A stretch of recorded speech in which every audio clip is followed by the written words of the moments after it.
Hello दोस्तों, मैं विशाल सोनी आप सभी का स्वागत करता हूं आपके अपने यूट्यूब चैनल विशाल बाबू सोनी ट्रिकी मैथ्स और एप्लीकेशन एक अकेडमी पर। बच्चों, आप सभी कैसे हो?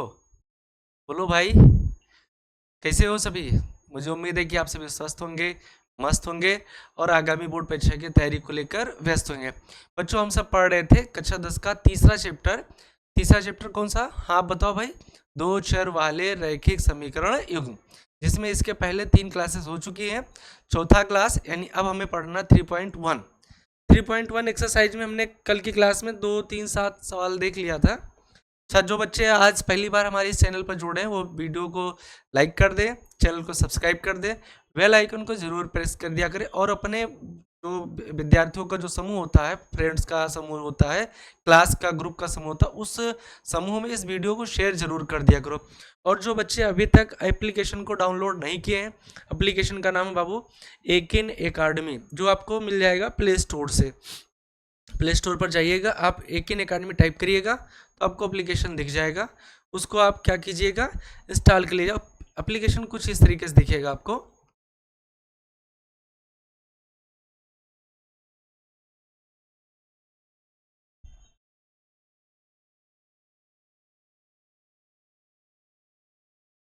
ये जब आप एकिन एकेडमी आप प्ले स्टोर पर टाइप करोगे तो कुछ इस तरीके से एप्लीकेशन आपको प्ले स्टोर पर दिख जाएगा। तो भाई मेरे उसको आप डाउनलोड कर लीजिए, अपने मोबाइल में इंस्टॉल कर लीजिए, ताकि आपको सारी क्लासेस सीरियल से उपलब्ध हो जाए, सारे क्लासेस का पीडीएफ नोट्स भी मिल जाए और चैप्टर वाइज आपका टेस्ट भी हो जाए।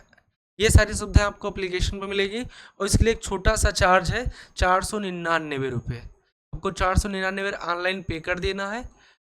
उसके बाद अभी तो वायरल एप्लीकेशन पर ये सारी क्लासेस आपको फ्री उपलब्ध है, ठीक है। तो इस एप्लीकेशन को भाई मेरे आप इंस्टॉल कर लीजिए और यूट्यूब पर पढ़ रहे हैं तो यूट्यूब पर भाई वीडियो को आप लाइक जरूर कर दिया करो अगर अच्छा लगे, और अपने विद्यार्थियों के समूह में, फ्रेंड्स के समूह में जो पढ़ने वाले हैं उन तक शेयर जरूर कर दिया करो। तो चलिए क्लास को स्टार्ट करते हैं भाई मेरे। कल की क्लास में हमने पढ़ा था, पढ़ कौन सा चैप्टर है? दो अक्षर वाले रैखिक समीकरण। हमने लेक्चर 1 यानी क्लास 1 में, क्लास 2 में ये दोनों बातें हमने समझ रखा है कि दो चर वाले रैखिक समीकरण कहते कैसे हैं। मतलब कोई एक ऐसा समीकरण जिसमें दो चर हो, दो चर अलग यानी दो चर भिन्न भिन्न हो, जैसे एक x हो गया और एक क्या हो गया, y हो गया, और इनकी घात एक हो। अगर इनकी घात एक है तो इस प्रकार के समीकरण को हम दो चर वाला रैखिक समीकरण कहते हैं। ये देखो, ये कल की क्लास में हमने पढ़ लिया था। 3.1 का पहला सवाल था, समीकरण दिया था, इसको क्या कर रहा था कि इसमें समीकरण युग्म बनाइए और ग्राफीय विधि से हल करो। तो समीकरण युग्म देखो ये बन गया था, ग्राफीय विधि से इसको हल भी किए थे हम। इसका दूसरा पार्ट था, ये वाला सवाल था, इसमें भी इसको ग्राफीय विधि से हल करना था, लेकिन इसको हमने विलोपन विधि से हल करवा दिया था। तरीका आपको समझा दिए थे हम कि इसमें एक बार x का मान 0 ले लीजिए, फिर y का मान 0 ले लीजिए, ग्राफ बन जाएगा। तो ग्राफ इतना इंपॉर्टेंट नहीं है, पेपर आपसे ना के बराबर पूछता है। तो एक सवाल हमने ग्राफ से करवा ही दिया है, बाकी आप कर लीजिएगा इस तरीके से, ठीक। और फिर ये कुछ केस इसमें थे, इन्हीं पर आधारित आज सवाल आपको पढ़ना है। ये आपका जो है दो चर वाला रैखिक समीकरण युग्म का मानक समीकरण है। दो समीकरण दिए, a1x plus b1 plus c1 बराबर 0, a2x plus b2 plus c2 बराबर 0। ये दो चर वाले रैखिक समीकरण के युग्म है। युग्म मतलब जोड़ा है, दो समीकरण दिए हैं। इसमें केस फर्स्ट था कि अगर a1 बटा a2, अब a1 a2 क्या है? a1 जो है x का गुणांक है, a2 दूसरे वाले समीकरण में x का गुणांक है। तो a1 बटा a2 को हम कह देंगे, क्या कहेंगे कि समीकरण 1 और 2 में x के गुणांकों का अनुपात। a1 बटे a2 का मतलब x के गुणांकों का अनुपात और b1 बटे b2 का मतलब y के गुणांकों का अनुपात। अगर ये दोनों अनुपात बराबर नहीं है, यानी a1 बटे a2 is not equal to b1 बटे b2, तब क्या होगा कि जो समीकरण का हल होगा, समीकरण का क्या हल, वो अद्वितीय हल होगा।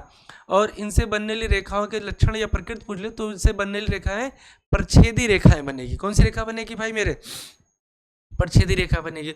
अब आपसे क्लास में आपके टीचर या आपके फ्रेंड्स इस तरीके से पूछ सकते हैं कि बताओ दो चर रैखिक समीकरण युग्म के प्रच्छेदी रेखाएं कब बनती हैं? दो चर वाले रैखिक समीकरण युग्म से प्रतिच्छेदी रेखाएं कब बनती हैं? यानी आपको उल्टा पूछ ले तो प्रच्छेदी रेखाएं कब बनती हैं? जब a1 बटा a2 is not equal to b1 बटा b2। या पूछ लेगा कि दो चर वाले रैखिक समीकरण युग्म के अद्वितीय हल कब होते हैं, तो भी आपको यही बताना है, ठीक है। दूसरा केस था कि a1 बटा a2 बराबर बटे b1 बटे b2, यानी दोनों समीकरणों के x के गुणांकों का अनुपात और y के गुणांकों का अनुपात बराबर हो जाए, लेकिन अचर पद बराबर ना हो, अचर पद के बराबर ना हो, तब उस समीकरण का कोई हल नहीं होगा, उस समीकरण का कोई हल नहीं होगा। और वहां पर उनसे बनने वाली रेखाएं भाई मेरे कैसी बनेंगी? समांतर रेखाएं बनेंगी। कैसी रेखाएं बनेंगी? समांतर बनेंगी। केस तीसरा था कि अगर x के गुणांकों का अनुपात, y के गुणांकों का अनुपात और अचर पद का अनुपात तीनों बराबर हो जाए, तीनों क्या हो जाए? बराबर हो जाए, तो समीकरण युग्म के अपरिमित रूप से अनेक हल होंगे। समीकरण युग्म के अपरिमित रूप से कितने हल होंगे? अनेक हल होंगे। और इनसे बनने वाली रेखाएं भाई मेरे संपाती होंगी। रेखाएं कैसी होंगी? संपाती। संपाती रेखा का मतलब पहली रेखा समीकरण से ये रेखा बना, दूसरे समीकरण से ये रेखा बनाई जाए तो वो इसी के ऊपर ही आकर ढक ले इसे, तो ये दोनों रेखाएं संपाती रेखाएं कहलाती हैं। समांतर रेखाएं प्रच्छेदी मतलब एक पॉइंट पर प्रच्छेद कर दी। ये सारी चीजें हमने कल पढ़ लिया था। तो एक बार आप मेरे साथ बोलो, रेखाएं प्रच्छेदी कब होंगी? जब a1 बटा a2 is not equal to b1 बटे b2। अद्वितीय कब होंगी? जब a1 बटा a2 is not equal to b1 बटा b2। रेखाएं समांतर कब बनेगी? जब a1 बटा a2 बराबर बटे b1 बटे b2 हो, लेकिन c1 बटा c2 के बराबर ना हो। समीकरण युग्म का कोई हल कब नहीं होगा? जब a1 बटा a2 बराबर b1 बटे b2 हो, लेकिन c1 बटे c2 के बराबर ना हो।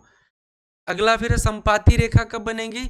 जब तीनों अनुपात आपस में बराबर हो, यानी x के गुणांक का अनुपात, y के गुणांक का अनुपात और अचर पद का अनुपात, ये तीनों अनुपात अगर आपस में बराबर हो जाते हैं तब रेखाएं संपाती होंगी और उस समीकरण युग्म के अपरिमित रूप से अनेक हल होंगे। बात मेरी समझ गए ना भाई? ये बातें आपको अच्छे से याद होनी चाहिए। आगे के सवालों को चलो बढ़ते हैं। ये आपकी होती है प्रच्छेदी रेखा। ये कौन सी रेखा है? प्रच्छेदी रेखा, समांतर रेखा, संपाती, ये आपको बता दिए। ये भाई मेरे एक इन अकाडमी मैथमेटिक्स जो है ऑनलाइन क्लासेस का एक समूह है। ये वन स्टॉप सॉल्यूशन है। किसके लिए है? मैथमेटिक्स के लिए। मतलब यहाँ पर गणित चाहे आप 9th में हो, 10th में हो, 11th में हो, 12th में हो या किसी प्रतियोगी परीक्षा की तैयारी कर रहे हो, तो इन सब के लिए गणित का एक स्टॉप आपको ये मिल जाएगा। 9th to 12th के लिए है। इसमें आपको क्या मिलेगा भाई? एप्लीकेशन में फ्री क्लास नोट्स मिल जाएंगे, फ्री चैप्टर वाइज टेस्ट मिल जाएंगे। और अगर आपको कोई भी डाउट हो रहा है तो इस नंबर पर आप संपर्क कर सकते हो। यह एप्लीकेशन आपको प्ले स्टोर से डाउनलोड करना। एप्लीकेशन का नाम है एकिन अकाडमी, अभी आपको हमने बता चुके हैं। चलिए, दो चरण एक एक समीकरण में, ये पहला सवाल कल कर चुके थे, दूसरा सवाल पढ़ना है। दूसरा सवाल अगर आप गौर से देखो तो दूसरा सवाल कह रहा है, क्या कह रहा है भाई मेरे सवाल? कि अनुपातों a1 बटा a2 b1 बटे b2, अनुपातों a1 बटा a2 b1 बटे b2 c1 बटे c2 की तुलना कर ज्ञात कीजिए कि निम्नलिखित समीकरण युग्म द्वारा निरूपित रेखाएं एक बिंदु पर प्रच्छेद करती हैं, समांतर हैं कि संपाती हैं। ठीक है, बढ़िया सवाल है। एनसीईआरटी का सवाल नंबर 2 है, दूसरे का पहला। तो सबसे पहला काम हम करेंगे, समीकरण को नोट कर लेंगे। समीकरण आपको दिया क्या भाई मेरे? देखो,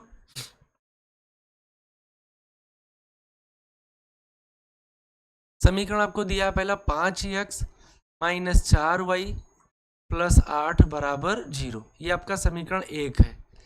समीकरण 1 लिख देते हैं। दूसरा समीकरण देखो भाई मेरे दिया 7x प्लस 6y माइनस का 9 बराबर 0 दिया। ये आपका समीकरण हो गया 2। अब आपको a1 बटा a2 b1 बटे b2 c1 बटे c2 से पता करना है कि इनसे जो रेखाएं बनती हैं वो प्रच्छेद करती हैं कि समांतर हैं कि संपाती हैं। तो इसके लिए आपको a1 a2 b1 b2 c1 c2 का मान चाहिए। तो यहां लिख दीजिए समीकरण 1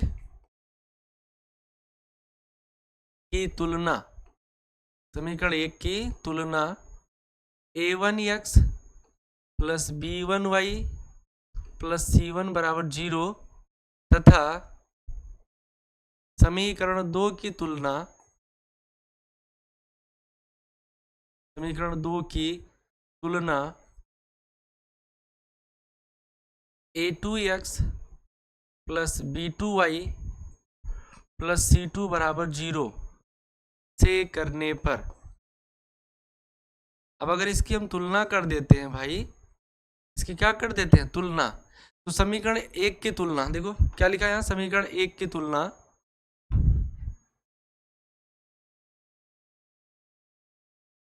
समीकरण 1 की तुलना a1x plus b1 plus c1 बराबर 0 से, यानी जो समीकरण 1 में x का गुणांक होगा उसको a1 मानेंगे, y का जो गुणांक होगा उसको b1 मानेंगे, और जो लास्ट में अचर पद बचेगा उसे c1। समीकरण 1 में x का गुणांक है उसे a1 मानना, तो a1 बराबर भाई मेरे देखो आपका आ गया 5।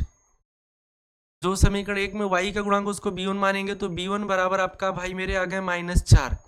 जो अचर पद बचा ये आपका c1 का मान हो जाएगा, c1 बराबर 8। ठीक है। समीकरण 2 की तुलना a2x plus b2a plus c2 बराबर 0 से करना है, यानी समीकरण 2 में x का जो गुणांक उसे a2 मानेंगे, तो x का गुणांक यहाँ 7 है, तो a2 बराबर 7 आ जाएगा। b2 का मान अगर निकाला तो b2 का मान भाई मेरे 6 आ जाएगा, और c2 का अगर मान देखा जाए तो c2 बराबर -9 आ जाएगा। तो समीकरण 1 और 2 की तुलना करके a1 b1 c1 a2 b2 c2 ये निकाल लिए। अब जब आप ये वैल्यू निकाल लिए तो यहाँ से आप लिखोगे a1 बटा a2 बराबर, इसलिए यहाँ वैल्यू निकालो a1 बटे a2, तो a1 बटे a2 का अगर मान निकालो तो a1 का मान 5 है और a2 का मान भाई मेरे 7 है, तो a1 बटा a2 5 बटे 7, इससे ज़्यादा सरल नहीं हो सकता, 5 बटे 7 रहेगा। अब इसके बाद आप b1 बटे b2 निकालोगे तथा b1 बटे b2। अब b1 बटे b2 अगर आप निकालते हो तो भाई मेरे b1 का मतलब -4 है और b2 का मतलब 6 दिया, तो b1 बटे b2। अब अगर सरल हो तो सरल कर दिया, 2 दूनी 4 2 3 6, तो b1 बटे b2 का मान देखो भाई मेरे आ गया आपका -2 बटे 3। b1 बटे b2 आपका आ गया -2 बटे 3। अब देखो अगर गौर से तो b1 बटे b2 जो आपका निकला -2 बटे 3 निकला है। a1 बटे a2 आपका 5 बटे 7, ये दोनों वैल्यू बराबर नहीं है।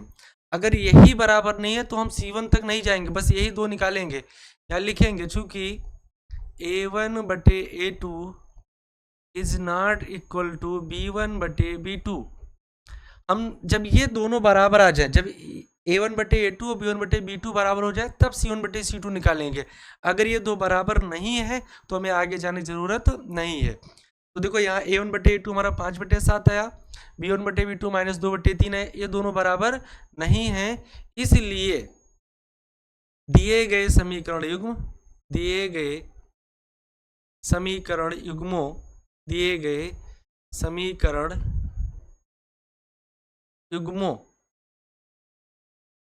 अब आपसे सिर्फ यही पूछ रहा है कि इनसे बनने वाली रेखाएं कैसी होंगी, तो हमें रेखा के बारे में बताना है। तो अभी आपको हम यहाँ बता चुके हैं, ये आ गया, ये देखो अगर a1 बटा a2 is not equal to b1 बटे b2 है तो हमें केवल रेखा के लक्षण के बारे में बताया। तो रेखाएं कैसी बनेंगी, प्रतिच्छेदी रेखा बनेगी। भाई मेरी रेखा कैसा बनेगा, प्रतिच्छेदी रेखा बनेगा। तो यहाँ हम डायरेक्ट लिख देंगे क्योंकि दिए गए a1 बटा a2 is not equal to b1 बटा b2, इसलिए दिए गए समीकरण युग्मों से बनने वाली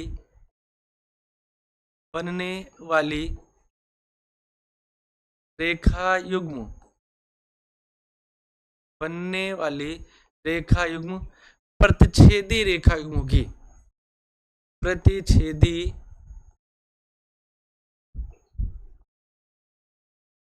रेखा युग्म है। प्रतिच्छेदी रेखा युग्म है, बात समझ पाए। बस यही काम करना। हम चाहते तो इसको बहुत शॉर्ट में कर, लेकिन आप 2-3 नंबर का सवाल पूछेगा तो इतना आप करिए, ताकि जो कॉपी चेक करने वाला अध्यापक हो उसको कहीं पर आपके हल में बिंदु रखने की जगह न मिले। वो ये सोचना कि नहीं ये अगर लिखता तो उसको मैं पूरा नंबर देता, उसको सोचने पर मजबूर कर दो कि हाँ इसको पूरे में पूरा नंबर चाहिए, पूरा पूर्णांक इसको चाहिए, इसमें कुछ बचा ही नहीं कि जो नहीं लिखा गया हो। ठीक है। अगर भाई मेरे अगर कॉपी में अगर रिजल्ट अच्छा चाहिए, 70 में 70, चूंकि पेपर आपका 70 नंबर का होता है, तो 70 में 70 अगर नंबर चाहिए तो सवालों को कुछ इस तरह के अलग हटकर लिखने का प्रयास कीजिए। बाकी हम चाहते तो डायरेक्ट ये भी ना लिखते, ये इतना लिखने की जरूरत नहीं थी, सीधा समीकरण लिखते, a1 बटे a2 लिख देते, b1 बटे b2 लिख देते, बराबर नहीं तो लिख देते सीधा प्रतिच्छेदी रेखा में, नहीं ये इतना लैंग्वेज लिखने। लेकिन प्रयास करो कि आप भाई हाई स्कूल के बोर्ड एग्जाम में लगभग 30-35 लाख बच्चे एग्जाम देते हैं, तो उन 30 से 35 लाख बच्चों में अगर कॉपी आपकी सबसे अलग हटकर रहेगी, देखो कुछ चीज़ें आपको अलग करना, जैसे राइटिंग आपकी अच्छी होनी चाहिए, आप जो लिख रहे हो वो वजनदार शब्द होने चाहिए, यूनिक शब्द होने चाहिए, तभी कॉपी चेक करने वाला अध्यापक आपको अलग डिफरेंट नंबर देगा। डिफरेंट मतलब आपको उस सवाल के फुल मार्क्स देगा, नहीं तो राइटिंग में आधा नंबर काट दिया। भाई 3 नंबर का सवाल है, अब खींच कर लिखो, उसको कहीं कोई बात समझ नहीं आई या उसको लगा कि नहीं यहाँ पर ये होना चाहिए, अगर आपने नहीं लिखा तो 3 नंबर का सवाल है तो उस पर 2 दे सकता है, 2.5 दे सकता है, 1.5 भी दे सकता है। इसलिए कोई गुंजाइश मत छोड़ो कि सवाल में ये ना लिखा जाए। अब पूरा डिटेल करिए। 3 घंटा 15 मिनट आपके बोर्ड एग्जाम के लिए, किसी एक पेपर को हल करने के लिए आवश्यकता से अधिक समय है। समझ पाए? कोई दिक्कत नहीं उसमें। पहले 3 घंटे के पेपर, 3 घंटे के पेपर होता, अब तो 15 मिनट बढ़ा दिए। दूसरा वाला सवाल भी यही कुछ करना है आपको। दूसरा सवाल जो दिया है यही काम इसमें भी करना है। इसमें भी बताना है कि इससे बनने वाली रेखाएं संपाती होंगी, परिच्छेदी होगी, समांतर। तो आप वही काम करिए। सबसे पहला काम हल लिखेंगे। हल लिखने के बाद समीकरण को उतार लेंगे। समीकरण लिखा 9x + 3y + 12 = 0। समीकरण इसको मान लेंगे भाई मेरे 1। दूसरा समीकरण लिखा है 18x + 6y + 24 = 0। ये आपका समीकरण भाई मेरे बन गया 2। समीकरण क्या बन गया? 2। अब आपको वही काम फिर लिखना है कि समीकरण 1 तथा 2 की तुलना मानक समीकरण से करने पर a1 b1 c1 निकलेगा, a2 b2 c2 निकलेगा, फिर a1/a2 निकालोगे, फिर b1/b2 निकालोगे। अगर दोनों बराबर आ रहे हैं तब c1/c2 की जरूरत है, अगर नहीं आ रहे हैं तो वहीं पर लिख देना कि इनसे बनने वाली रेखाएं परिच्छेदी रेखाएं होंगी, काम खत्म हो जाएगा। चलिए फिर लिखते हैं वही बात पूरा। क्या लिखोगे कि क्या कि समीकरण 1 की तुलना, समीकरण 1 की तुलना, समीकरण 1 की तुलना a1x + b1y + c1 = 0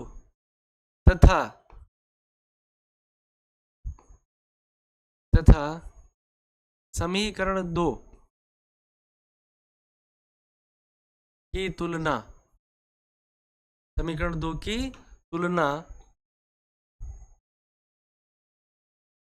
a2x + b2y + c2 = 0 से करने पर। अगर आप तुलना करते हो भाई मेरे तो देखो क्या काम ने, समीकरण 1 की तुलना a1x + b1 + c1 = 0 से करने पर, यानी x का जो गुणांक होगा उसको a1 मानेंगे, y का जो गुणांक होगा b1 मानेंगे, जो लास्ट में बचेगा उसको c1 मानेंगे। तो समीकरण 1 में देखो x का गुणांक 9 लिखा है तो a1 बराबर आपका 9 हो जाएगा, y का गुणांक b1 मानेंगे तो b1 बराबर भाई मेरे 3 हो जाएगा और c1 बराबर 12 हो जाएगा। यहाँ से अगर देखा जाए तो a2 बराबर आपका हो जाएगा 18, b2 बराबर हो जाएगा 6 और c2 बराबर भाई मेरे आपका 24 हो जाएगा। तो a1 b1 c1 a2 b2 c2 ये निकालना तो है।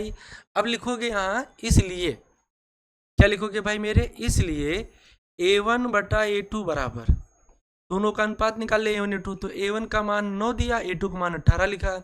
इसको अगर सरल करें तो 9 एकम 9 9 दूनी 18, तो a1/a2 अगर देखा जाए तो भाई मेरे आपका आ गया 1/2। a1/a2 का मान आपका आ गया 1/2।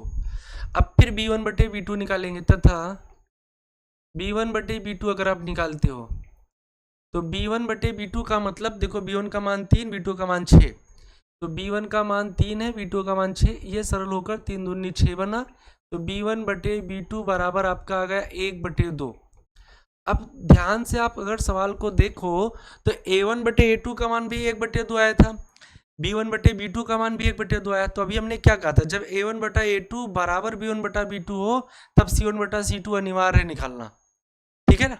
अगर a1/a2 b1/b2 के बराबर नहीं है, दोनों बराबर नहीं है, तो आपको c1/c2 नहीं निकालना। जैसे इसके जस्ट पहले ले सवाल में देखो, यहाँ a1/a2 का मान 5/7 आया था, b1/b2 का -2/3, दोनों बराबर नहीं थे तो हमने c1/c2 नहीं निकाला। लेकिन इस वाले सवाल में भाई मेरे a1/a2 और b1/b2 दोनों बराबर आ रहे हैं, दोनों क्या आ रहे हैं, बराबर आ गए। अगर बराबर आ रहे हैं इसलिए आपको निकालना पड़ेगा c1/c2, c1/c2 भी निकालना पड़ेगा। तो c1 का मान है 12 और c2 का मान है भाई मेरे 24। अगर इसको आप सरल करते हो तो 12 कम 12, 12 दूना 24, c1/c2 अगर गौर से देखो तो 1/2 आ गया। अब अगर c1/c2 निकाल लिए 1/2 आ गया तो यहाँ देखो तीनों वैल्यू बराबर आ रहे हैं, तीनों मान आपके क्या आ रहे हैं, बराबर आ रहे हैं, तो आपको लिखना पड़ेगा, क्या लिखना पड़ेगा कि चूंकि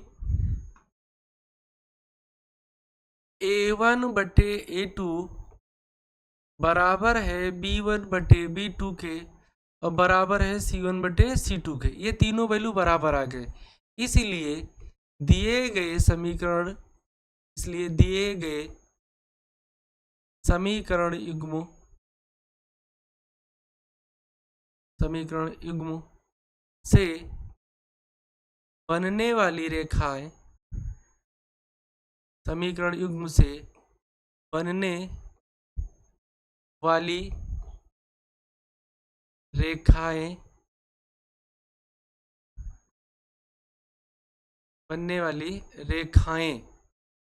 अब अगर तीनों बराबर आ रहे हैं, तीनों अनुपात क्या आ रहे हैं, बराबर आ रहे हैं, तो तीनों अनुपात बराबर है तो वहां पर समपाती रेखाएं बनती हैं। कौन सी रेखाएं बनती हैं, समपाती रेखाएं बनती है। देखो A1 बटा A2 बराबर B1 बटा B2 बराबर C1 बटा C2, तो वहाँ रेखा कैसी बनेगी भाई मेरे, समपाती रेखा बनेगी। कैसी रेखा बनेगी, समपाती रेखा बनेगी, तो ये बात आपको लिखना पड़ेगा। इसलिए दिए गए समीकरण से बनने वाली रेखाएं समपाती रेखाएं बनेंगी, समपाती रेखाएं बनेंगी, समपाती रेखाएं होंगी। ये आपका फाइनल आंसर हो जाएगा। कुछ इस तरीके से सवाल को आप हल करेंगे, कॉपी में भी हो या बोर्ड के एग्जाम में भी हो या आपके स्कूल टेस्ट में हो, इस तरीके से आपको सवाल को हल करना है। जल्दबाजी बिल्कुल नहीं करना है, डायरेक्ट बिल्कुल नहीं करना, आपको स्टेप बाय स्टेप समझना है फिर हल करना है सवाल को। ये दूसरा सवाल था भाई मेरे। तीसरा सवाल भी कुछ इसी तरीके से है।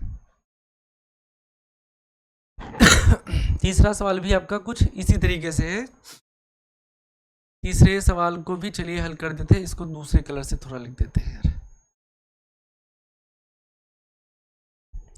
तीसरा सवाल भी कुछ इसी तरीके से हल करना, तो आप लिखोगे हल।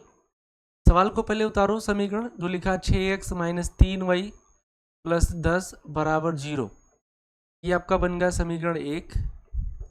दूसरा वाला समीकरण उतार लेंगे, 2x - y + का 9 बराबर 0। यहाँ भी आपको वही बताना है कि इनसे बनने वाली रेखाएं कैसी होंगी, समपाती होंगी कि समांतर होंगी, कैसी रेखा होंगी, इस बात को आपको बताना है। ठीक है, रेखाएं कैसी बनेंगी इस बात को बताना। तो बात वही है, पहले इन समीकरणों की मानक समीकरण से तुलना करो, A1 B1 C1 A2 B2 C2 निकालो, फिर उनका अनुपात निकालो।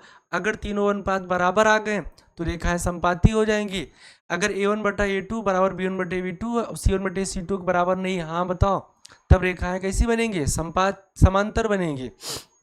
अगर A1 बटा A2 is not equal to B1 बटे B2 है तो रेखाएं परिच्छेदी बनेंगी। वही बातें बार बार लिखनी पड़ रही है। ठीक है, तो लिखोगे क्या कि समीकरण 1 की तुलना,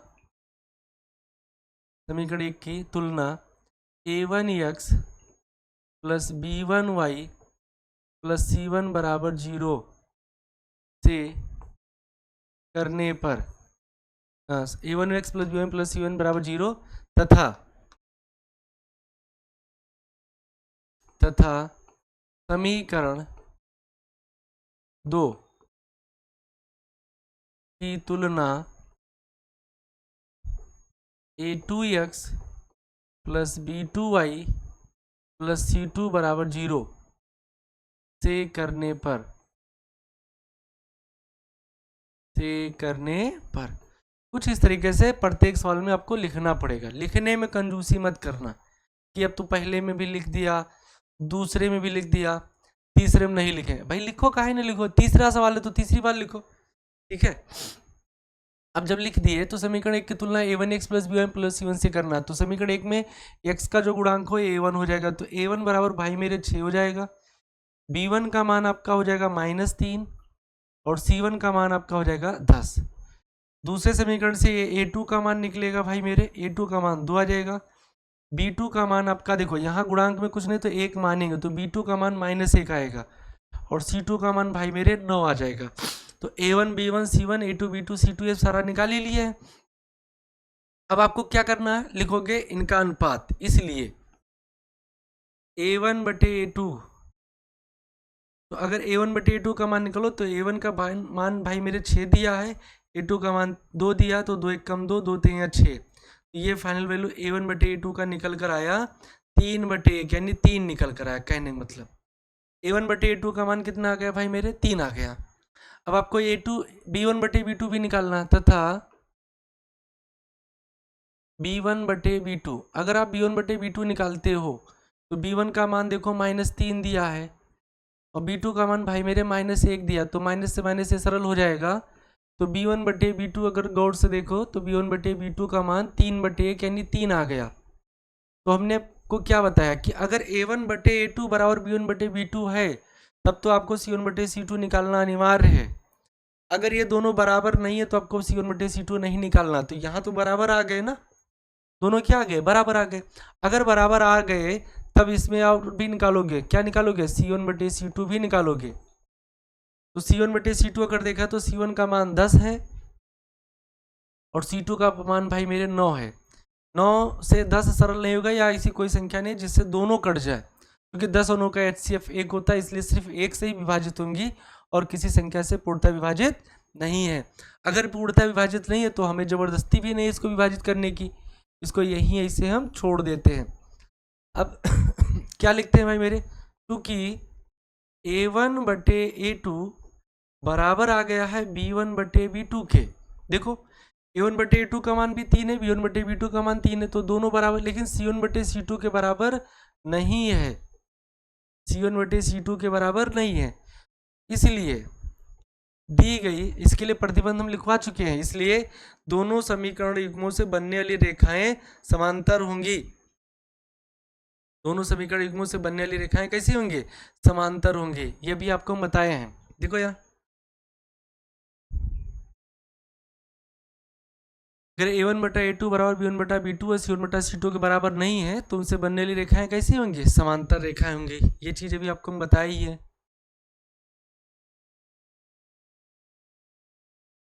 लिखोगे चूंकि a1/a2 बराबर b1/b2 is not equal to c1/c2, इसलिए दिए गए समीकरण युग्म से बनने वाली रेखाएं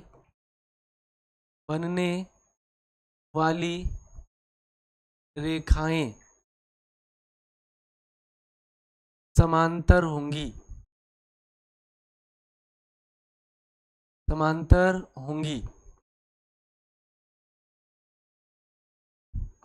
बनने वाली रेखाएं कैसी होंगी, समांतर होंगी।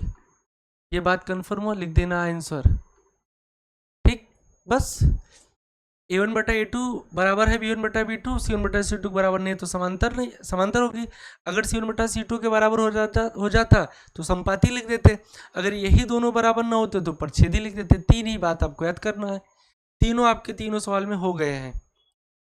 यहाँ सवाल नंबर 2 आपका समाप्त हुआ भाई। सवाल नंबर 2 में केवल 3 पार्ट थे, तीनों हमने करवा दिया, पहला दूसरा तीसरा। सवाल नंबर 3 भी कुछ इसी तरीके से कह रहा है। सवाल नंबर 3 क्या कह रहा है, गौर से देखो। अगर आप कह रहा है कि अनुपातों a1/a2 b1/b2 और c1/c2, अनुपातों a1/a2 b1/b2 और c1/c2, a1/a2 b1/b2 और c1/c2, ये कह रहा है अनुपातों की तुलना कर ज्ञात कीजिए, मतलब ये इसका मान ज्ञात करिए, फिर निम्नलिखित समीकरण बताइए कि संगत है या असंगत है, संगत है या असंगत, ये बात आपको बतानी है। तो भाई मेरे एक बात यहाँ इसी टेबल में समझ लीजिए, आ गया ये, अगर समीकरण का हल होता है तो समीकरण युग्म यहाँ पर संगत होगा, समीकरण युग्म अगर हल हो रहा है तब तो संगत होगा, कंफर्म है, ये संगत होगा। अगर हल नहीं हो रहा है तो फिर समीकरण युग्म कैसा होगा, असंगत होगा।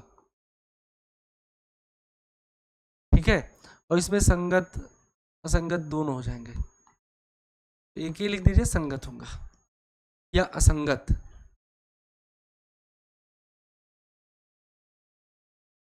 ठीक है, संगत भी हो सकता है और असंगत भी, क्योंकि अनेक हल हो रहे हैं इसमें। चलिए, तो संगत के लिए क्या होना चाहिए? अगर उस समीकरण का हल हो रहा है तब तो आप संगत लिखिएगा, अगर हल नहीं हो रहा है तो फिर असंगत लिखेंगे, काम खत्म।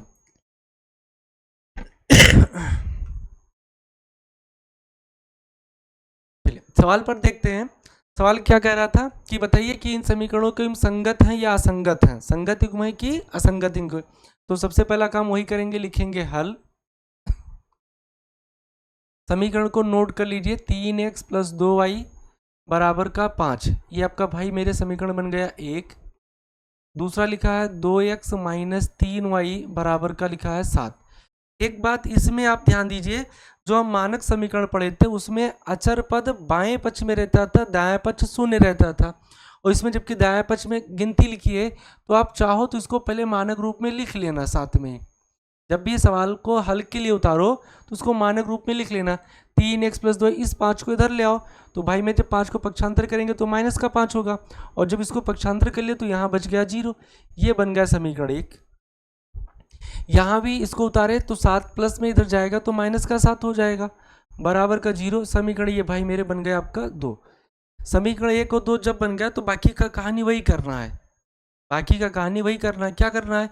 लिखोगे समीकरण 1 की तुलना a1x + b1a + c1 = 0 से करने पर। क्या लिखोगे? समीकरण 1 की तुलना, समीकरण 1 की तुलना, समीकरण 1 की तुलना a1x + b1y + c1 = 0 तथा समीकरण 2 की तुलना, समीकरण 2 की तुलना a2x + b2y + c2 = 0 से करने पर। अगर आप तुलना कर देते हो इस तरीके से, ठीक है, तो क्या होगा? समीकरण 1 की तुलना a1x + b1a + c1 = 0 से करना, तो समीकरण 1 में x का जो गुणांक है उसको a1 मानेंगे, तो a1 बराबर भाई मेरे 3 आ जाएगा। जो y का गुणांक उसको b1 मानोगे तो b1 बराबर 2 आ जाएगा, और जो बचा लास्ट में अचर पद उसको c1 मान लेंगे तो a1 b1 c1, कुछ इस तरीके से बन जाएंगे काम। ठीक है, समीकरण 2 से अगर निकाले मान तो a2 का मान हो जाएगा 2, b2 का मान हो जाएगा -3, और c2 का मान हो जाएगा भाई मेरे -7। a2 b2 c2 a1 b1 c1, तो a1 b1 c1 a2 b2 c2। इसमें बताना कि समीकरण संगत है क्या संगत। अगर समीकरण का हल संभव है तो फिर वह संगत युग्म है, अगर हल संभव नहीं है तो फिर असंगत है। तो यहाँ पर आपको a1/a2 निकालना है पहले, इसलिए यहाँ निकालोगे a1/a2, तो a1/a2 का मान निकालो, तो a1 का मतलब है 3 और a2 का मान भाई मेरे 2 दिया, तो a1/a2 का मान आया आपका 3/2। a1/a2 क्या आया? 3/2 आया। तथा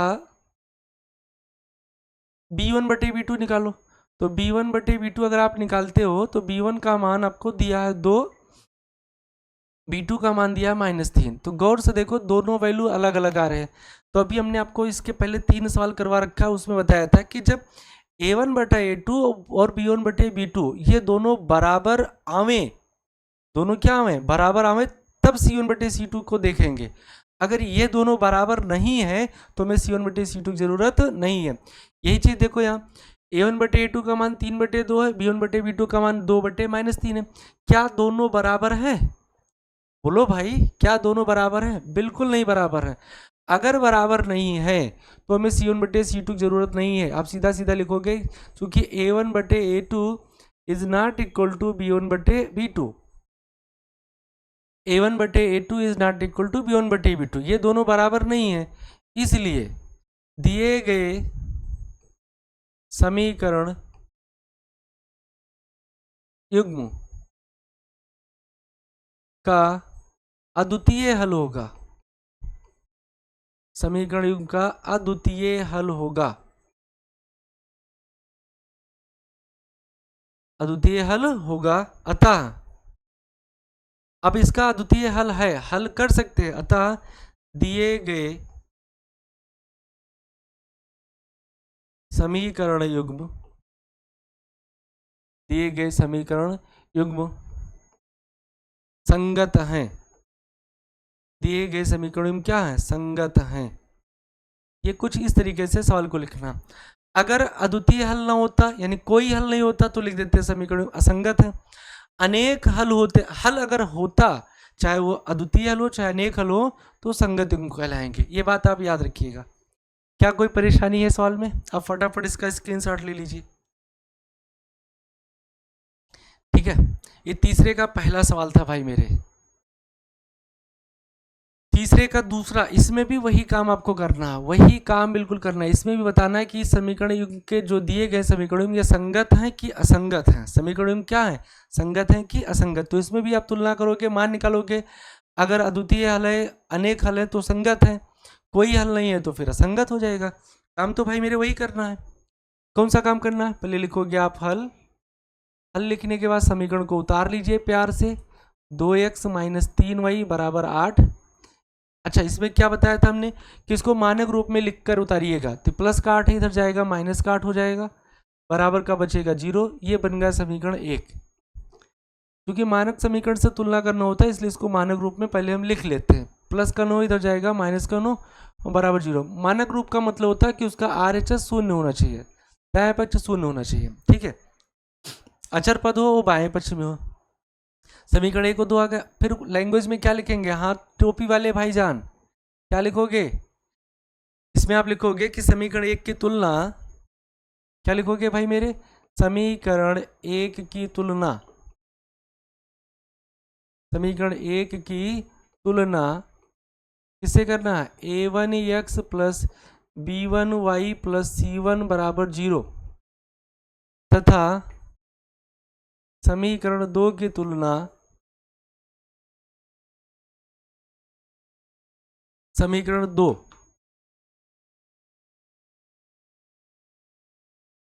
2 की तुलना a2x + b2y + c2 = 0 से करने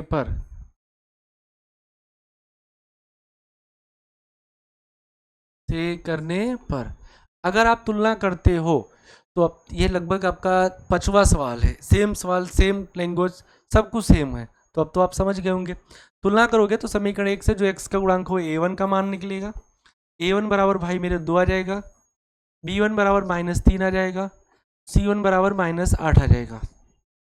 ये a2 का मान निकलेगा भाई मेरे, a2 का मान 4 आएगा, b2 का मान -6 आ जाएगा और c2 का मान -9 आ जाएगा। तो a1 b1 c1 a2 b2 c2 निकाल ही लिए। अब इनका अनुपात निकाल लेंगे, इसलिए यहाँ लिखोगे a1/a2 बराबर, तो a1 का मतलब है 2 और a2 का मतलब है 4, तो 2/4 आया। ये सरल हो जाएगा, 2 × 1 = 2, 2 दूनी 4। तो भाई मेरे a1/a2 को अगर गौर से देखो तो फाइनल वैल्यू निकल कर आया 1/2। a1/a2 क्या निकल कर आया? 1/2। अब b1/b2 भी निकालना है, तथा b1/b2। अगर b1/b2 हम निकालते हैं तो b1 का मतलब है -3, b2 का मतलब है -6, तो -3/-6, माइनस से माइनस सरल होगा, 3 × 1 = 3, 3 दूनी 6। तो b1/b2 का मान आ गया आपका 1/2। तो अगर सवाल को गौर से देखो तो a1/a2 का मान भी 1/2 आया और b1/b2 का मान भी 1/2 आया। तो भी हमने आपको क्या बताया कि जब ये दोनों वैल्यू बराबर आ जाए, a1/a2 b1/b2 बराबर आ जाए, इनका अनुपात बराबर आ जाए, तब आपको c1/c2 निकालना अनिवार्य है। इसलिए तब लिख देंगे। अब दोनों बराबर आ गए तब हम लिखेंगे c1/c2 निकालेंगे। अगर बराबर ना आते तो इसकी ज़रूरत नहीं थी। तो c1/c2 निकाल, तो c1 का मतलब -8, c2 का मतलब -9, माइनस से माइनस सरल हो जाएगा। तो c1/c2 भाई मेरे कुछ इस प्रकार आएगा 8/9। अब आप ही गौर से देखकर बताइए, क्या तीनों आपस में बराबर है? बोलो राज दुलारे भाई, हैं? ये क्या तीनों वैल्यू बराबर है? नहीं बराबर है। तो यहाँ लिखोगे आप, क्या लिखोगे? चूंकि a1/a2 बराबर तो है b1/b2 के, लेकिन बराबर नहीं है किसके? c1/c2 के। तो a1/a2 बराबर b1/b2 बराबर नहीं है c1/c2 के। इसलिए दिए गए समीकरण युग्म दिए गए समीकरण युग्म का कोई हल नहीं होगा। ये बात हम लिखवा चुके हैं। इस कंडीशन में समीकरण युग्म का कोई हल नहीं होगा, कोई हल नहीं होगा। अब अगर इसका कोई हल ही नहीं है तो समीकरण युग्म संगत होगा क्या संगत? समीकरण युग्म में कोई हल नहीं होगा, दिए गए समीकरण युग्म का कोई हल नहीं होगा। अतः दिए गए समीकरण युग्म, दिए गए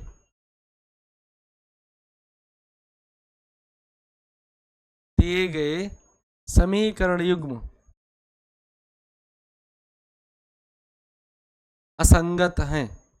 समीकरण युग्म कैसे हैं? असंगत हैं, असंगत हैं। ये कुछ इस तरीके से आपको बोर्ड की कॉपी में, स्कूल के टेस्ट की कॉपी में या फिर कॉपी में लिखना है। हमें नहीं लगना कि कुछ बड़ा इसमें है या अजीबोगरीब आपको लग रहा हो। सारी बातें 100% आपके दिमाग में बैठ रही होंगी। ठीक है भाई मेरे, फटाफट आप स्क्रीनशॉट ले लीजिए इसका। सवाल नंबर 2 था ये। सवाल नंबर 3 भी कुछ इसी तरीके से, लेकिन ये थोड़ा सा अलग है। अलग क्या, इसमें बटे में वैल्यू आ गए तो कोई दिक्कत नहीं, बटे में तब भी निपटा देंगे इसे। करना वही है, लिखोगे सबसे पहले हल। हल लिखने के बाद में आप समीकरण को उतार लीजिए। समीकरण लिखा 3/2x, माइनस का लिखा 5/3y, और इसको 7 को पक्षांतर कर लो भाई मेरे, तो -7 = 0। ये समीकरण फाइनली आपका बन गया 1। दूसरा वाला गौर से देखो, लिखा है 9x माइनस का 10y प्लस 14 है, तो यह जाएगा -14 = 0। ये समीकरण बन गया आपका 2। समीकरण भाई मेरे आपका बन गया क्या? 2 बन गया। अब वही बातें पुरानी वाली लिखना है फिर से। क्या लिखना है भाई मेरे कि समीकरण 1 और 2 की तुलना लिखोगे। समीकरण 1 की तुलना a1x plus b1y plus c1 = 0 तथा समीकरण 2 की तुलना a2x plus b2y plus c2 = 0 से करने पर, अगर आप भाई मेरे तुलना करते हो तो फिर क्या होता है? तो फिर मान निकलेगा। और क्या, x का गुणांक a1 है तो यहाँ x का गुणांक a1, तो a1 बराबर भाई मेरे आपका आ गया 3/2। y का गुणांक b1 है तो b1 का मान भाई मेरे आ गया -5/3, और c1 का मान आ गया -7। a1 b1 c1। समीकरण 2 से वैल्यू देखा जाए तो ये a2 का मान आ गया 9, b2 का मान भाई मेरे आ गया -10, और c2 का मान आ गया भाई मेरे -14। तो a1 b1 c1 a2 b2 c2 ये निकाल ही लिए हैं। अब लिखोगे, क्या लिखोगे? इसलिए a1/a2 का मान निकालोगे। तो a1/a2 अगर निकालो तो a1 का मान दिया 3/2, और बटे का a2, तो a2 का मतलब दिया है 9। अब देखो भाई मेरे a1 का मान पहले से 3/2 था, और b2 a2 का मान 9 था, तो इसका बटा कुछ नहीं है, तो क्या मान लेंगे? एक तो कुछ इस तरीके से मल्टीप्लाई होगा, बाहर का बाहर से मल्टीप्लाई कर देंगे, बीच वाले को बीच से। तो 3 को अगर 1 से मल्टीप्लाई करें तो 3 × 1 = 3 हो जाएगा, और 2 को 9 से गुणा करें तो 2 × 9 = 18। ये सरल हो जाएगा, 3 × 1 = 3, 3 × 6 = 18। तो फाइनल वैल्यू निकल कर भाई मेरे आया 1/6। तो कुछ इस तरीके से a1/a2 का मान निकला 1/6। a1/a2 का मान कुछ इस तरीके से निकला 1/6। अब निकालोगे तथा b1/b2 निकालोगे। तो अगर आप b1/b2 निकालते हो तो b1/b2 को गौर से देखो। b1 का मान है -5/3, और बटे b2 का मान भाई मेरे दिया -10। तो b1 की वैल्यू पहले से ही भिन्न में है, बटे में है। ये -10 लिखा है तो इसका बटा 1 मानेंगे, कुछ इस तरीके से मल्टीप्लाई कर लेंगे। तो ये चाहे तो माइनस से माइनस सरल कर ले, तो 5 × 1 = 5 हो जाएगा, और 10 × 3 = 30 हो जाएगा। ये भी सरल हो जाएगा, 5 × 1 = 5, 5 × 6 = 30। तो इसकी वैल्यू निकल कर आई 1/6। ये भाई मेरे b1/b2 निकल कर आया। अब अगर आप ध्यान से देखो तो a1/a2 का मान भी 1/6 आया था, और b1/b2 का मान भी 1/6 आ गया। दोनों वैल्यू बराबर है, तब c1/c2 अनिवार्य है निकालना। तब तब आप लिखोगे C1/C2 का मान। अगर बराबर ना होता तो इसकी ज़रूरत नहीं थी। अब C1/C2 निकालो तो C1 का मान भाई मेरे दिया -7, C2 का मान दिया -14, ये दोनों सरल होगा, 7 एकम 7, 7 दूनी 14, तो फाइनल वैल्यू C1/C2 की अगर देखी जाए तो 1/2 आ गया। तो C1/C2 अगर 1/2 आ गया तो अब देखते क्या है, A1/A2 जो है, चूंकि A1/A2 जो है बराबर है B1/B2 के, लेकिन बराबर नहीं है C1/C2 के। देखो यहाँ 1/6 आ रहा है, यहाँ 1/2, तो C1/C2 के बराबर नहीं है। इसलिए दिए गए समीकरण युग्म का कोई हल नहीं होगा, का कोई हल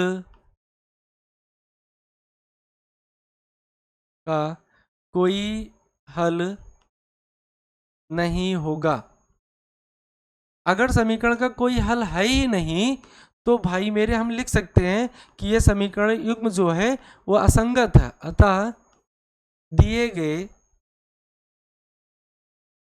समीकरण युग्म, दिया गया समीकरण युग्म, अतः दिया गया